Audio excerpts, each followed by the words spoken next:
Class 9-এর একটু ভিন্ন ধরনের কবিতা, একটু মন দিয়ে বোঝো, কঠিন কিছু নেই। যারা অনলাইন ক্লাসেস করছো দেখবে কত সহজে কবিতা বোঝা যায়, এবং কবিতা বোঝার পাশাপাশি এই কবিতা থেকে প্রশ্ন উত্তর কি করে লিখতে হয় এটাও শেখো।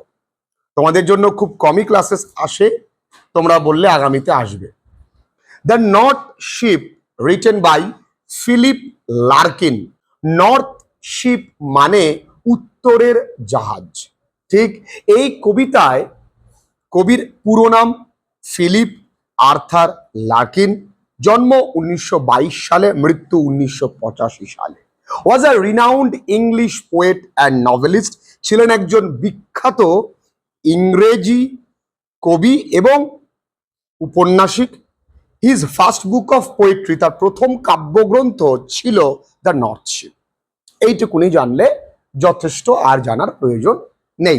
এবার এই কবিতার মূল বিষয়বস্তু সেকেন্ড প্যারায় আছে, সেটা পারলে একটু বুঝে বুঝে মনে রাখার চেষ্টা করো। কি বলছে, কবিতায় কি আছে? দিস পোয়েম ডেসক্রাইবস, এই কবিতা বর্ণনা করে, কত সহজে লেখা। This poem describes the journey of three ships, তিনটে জাহাজের যাত্রা, that head to different destinations, যারা আলাদা আলাদা দিকে যায়। ঠিক আছে, গন্তব্য তিনটেরই আলাদা। ওয়াইল টু শিপস রিটার্ন, যখন দুটো জাহাজ ফিরে আসে, ওয়ান প্রেসেস ফরওয়ার্ড, একটা সামনের দিকে এগিয়ে যায়, ফেসেস পেরিলস, বাধা সম্মুখীন হয়। ও বাবু, পেরিল মানে বাধা, পেরিল মানে কি? বাধা। To continue its long onward journey, এবং বাধা পেরিয়ে সে কিন্তু তার লম্বা যাত্রাটা চালিয়ে যায়।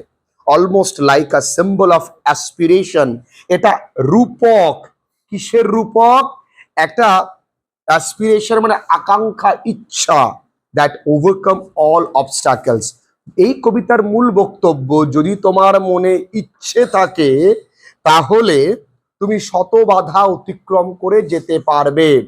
যদি তোমার প্রিয়জন তোমায় ফোন করে ডাকে ঝড়ের মধ্যে, তুমি কোথায় আছো, তুমি কিন্তু চলে যাবে। জানি না কোথায় আছো, তুমি কত দূরে উড়ে দৌড়, তখন কোনো বাধা তুমি কিন্তু মানবে না।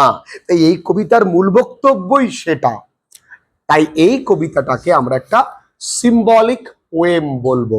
বহু ছেলে মেয়েরা যারা শুধু অনলাইন ক্লাসেস করে, ক্লাস 9-10, যেই ক্লাস 11-12, তারা এত ভালো পড়াশুনো করছে। I am proud of them. তোমাদের মতন তারাও দারুণ পড়াশুনো করে। সাদামাটা ওয়েতে আমরা পড়াই, খুব সহজ ওয়েতে। চলো এই কবিতাটা পড়ি, চেষ্টা করবে এই প্যারাগ্রাফটা মনে রাখা। ভীষণ সোজা। I saw three ships go sailing by, আমি দেখেছি তিনটে জাহাজকে যেতে।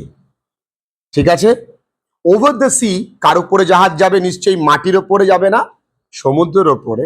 দ্য লিফটিং সি, লিফটিং মানে উত্তাল সমুদ্র। লিফটিং মানে কি? উত্তাল সমুদ্রের ঢেউ যখন প্রচুর হয় তখন জাহাজ দেখবেন উপরে উঠে যায়, তাই না? The lifting sea. The wind rose in the morning sky, সকালের আকাশে বাতাস উঠেছে। And one was rigged for a long journey, এখানে একটা শব্দই অজানা, সেটা হলো রিগড। এই রিগডের মানে পাশে লেখা রয়েছে a boat or a ship equipped for a long journey, একটা জাহাজ যেটা অনেক দূর যাবে বলে সজ্জিত। তাহলে একটা জাহাজ অনেক দূর যাওয়ার জন্য তাকে সাজানো হচ্ছে।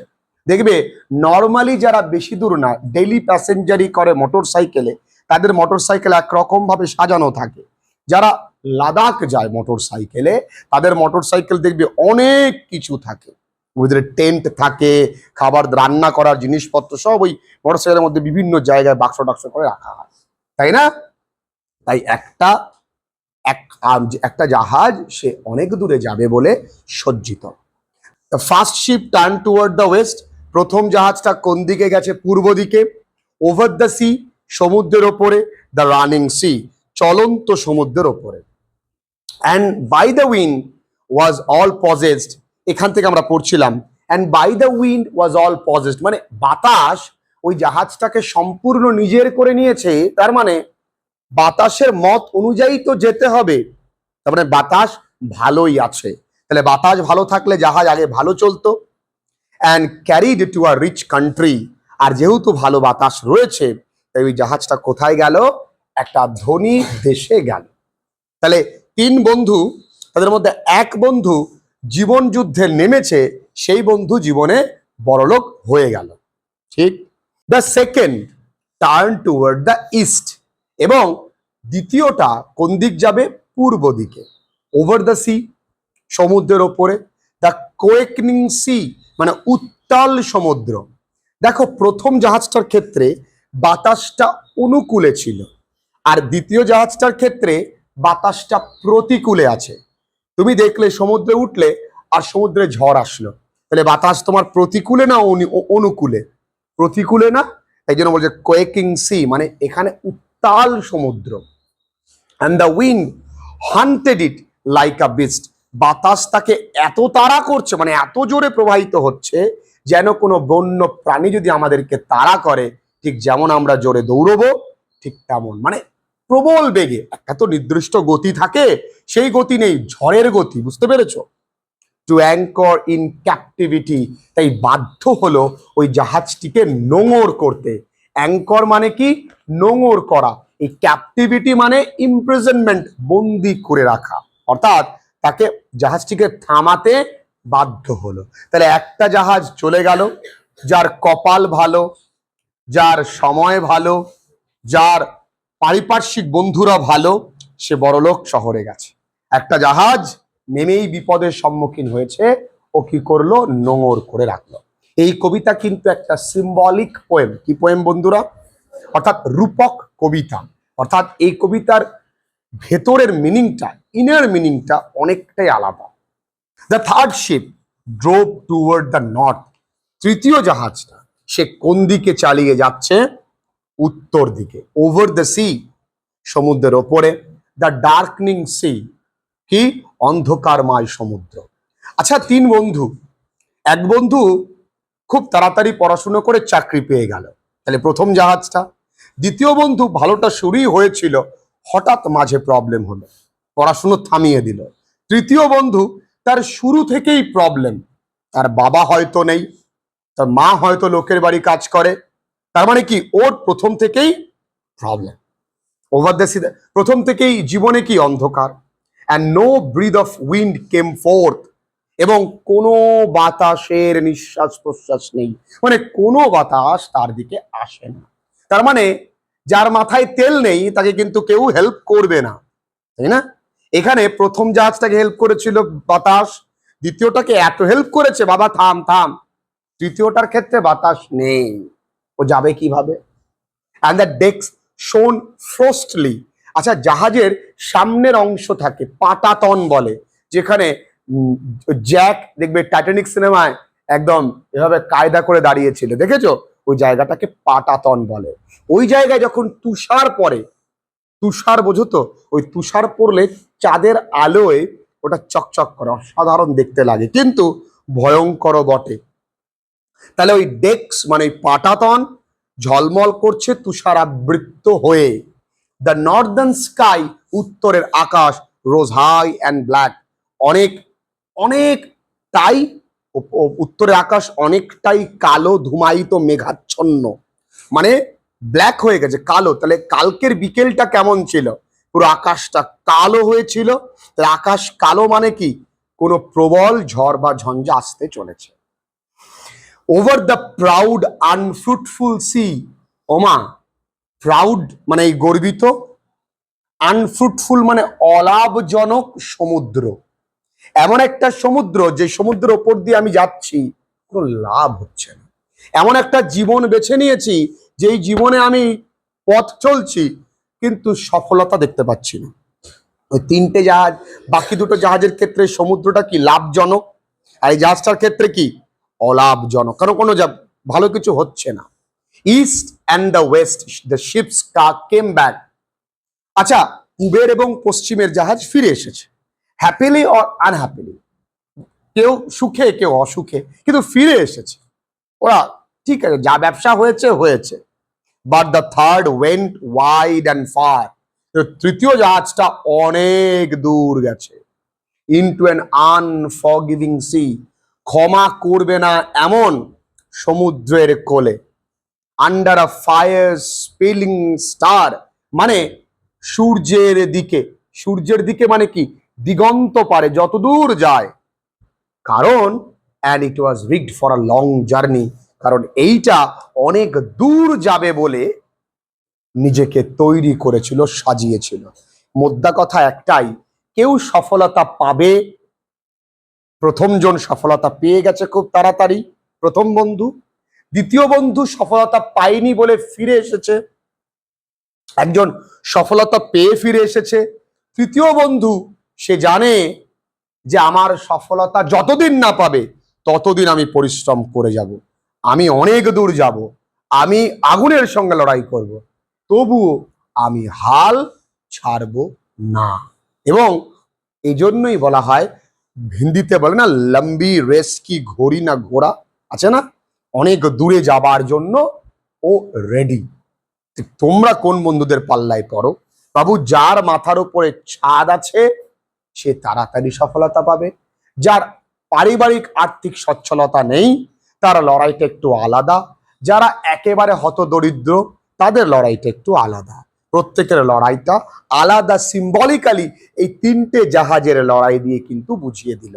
আশা করছি কবিতাটা তোমাদের কাছে স্পষ্ট। এবার এই কবিতার কিছু প্রশ্ন উত্তর আমরা লেখা শিখি। What kind of poem is the north ship? আমি তোমাদের বলে দিয়েছিলাম এই কবিতাটা কি ধরনের কবিতা, আ সিম্বলিক পোয়েম, এটা রূপক কবিতা। তাহলে আমরা কিভাবে লিখবো? দি নর্থ শিপ, এটাকে একদম যেমন কোটেশনে আছে তেমন লিখবো, এইখানে সুন্দর করে অ্যান্সার কথাটা লিখবো।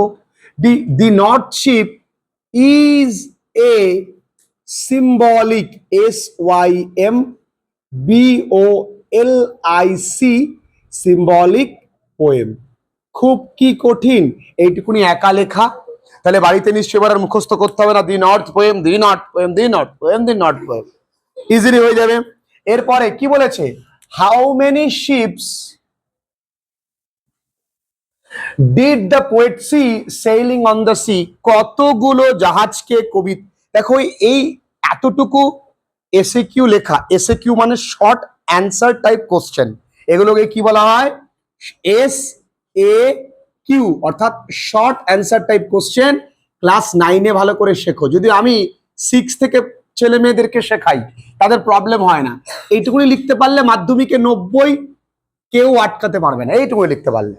আমরা কি করি? আমরা ভাবি উপরে প্যাসেজ তোলা থাকে, গড়ে লেখ বন্ধু, গড়ে প্যাসেজ প্যাসেজ তুলে দে, তা নয়, একটু সাজিয়ে লেখা, তাহলে হ্যাঁ। কি করে একমা?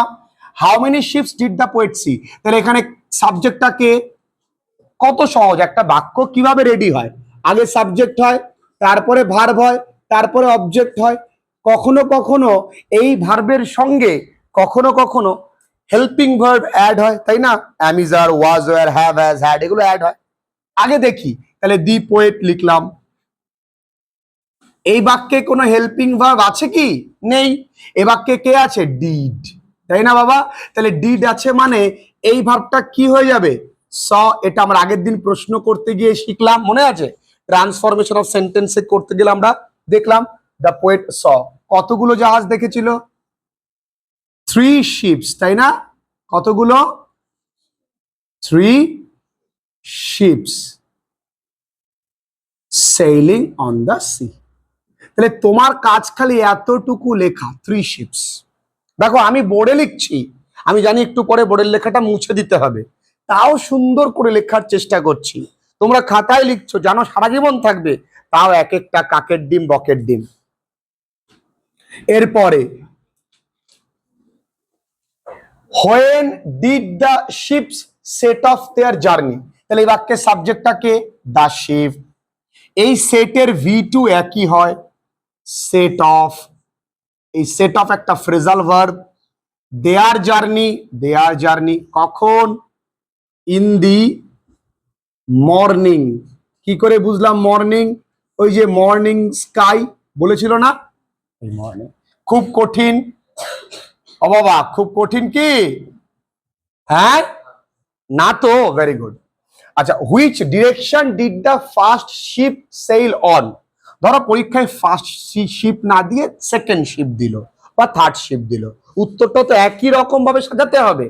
তাহলে কি এখানে দি ফার্স্ট শিপ থাকবে, তাহলে দি